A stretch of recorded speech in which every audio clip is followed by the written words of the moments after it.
नाज़रीन, नसीराबाद में पानी जी खोड़ खिलाफ क़ौमी अवामी तहरीक तरफ़ां एहतजाजी मुज़ाहिरो कियो वियो। वधीक तफ़सील ॿुधाए रहियो आहे सिंध टीवी न्यूज़ रिपोर्टर अल्लाह बख्श कुरैशी।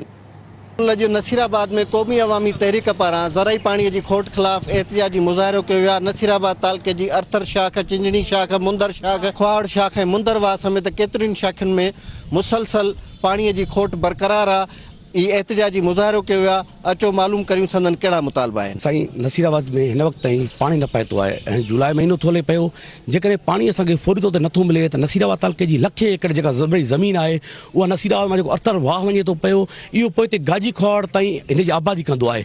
उहे समूरियूं ज़मीनूं बंजर थी वेंदियूं। हाणे पाणी जेकॾहिं अञा लेट थो अचे त पोइ असांखे कहिड़े ॾटे में रायूं वेठा आहिनि, या त चिटो चिटो ॿुधाइनि त बाबा पाणी न ईंदो, पंफलेट विराए वञनि त पाणी न ईंदो, त पोइ हिननि जा पोइ माण्हुनि में ऑटोमेटिक वञी ख़बर त पवे न त हिननि जी पाणी तव्हां नथा ॾियो। बाक़ी हाणे रुॻी ॾटे में यकी गुज़ारींदा था अचनि त पाणी अचे थो चीले जो हाल इहो आहे। सभु शाखूं ईअं वारी पई थी उॾरे। हाणे पाणी इहो ईंदो कॾहिं असां ॿिज पोखींदासीं। वाहुनि ऐं शाखनि में बिल्कुलु पाणी कोन्हे को, ज़मीनूं बंजर बणिजी चुकियूं आहिनि। सॼी सिंध में पाणी जी तमामु घणी खोट आहे ऐं पीपल्स पार्टी रुॻो इहे कूड़ा ॾटा ॾेई वेठी आहे त पाणी असीं पुछे रहिया आहियूं। हींअर ताईं सॼी सिंध में पाणी कोन पियो आहे। असांजी गुज़ारिश इहा आहे त जल्द खां जल्द सिंध में पाणी ॾिनो वञे। पाणी जी हथरादू खोट सॼी सिंध में आहे।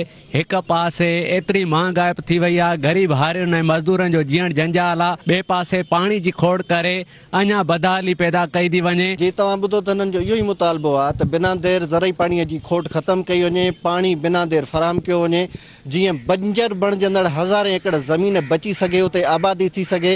हिन पाणीअ जी खोट जे करे जानवर बि पाणी लाइ तड़पी रहिया आहिनि, इंसान पाणी लाइ तड़पी रहिया आहिनि। हीउ ज़राअत जो जेको सॼो सेक्टर आहे, इहो सॼो सेक्टर पाणी न हुजण करे तबाह थी वेंदो। हिननि जो मुतालबो आहे त बिना देर पाणी ॾेई हारियुनि, आबादगारनि ऐं लखे इंसाननि जी परेशानी ख़तमु कई वञे। कैमरामैन सजाद कलोड़ो सां गॾु अल्लाह बख्श कुरैशी, सिंध टीवी न्यूज़, नसीराबाद।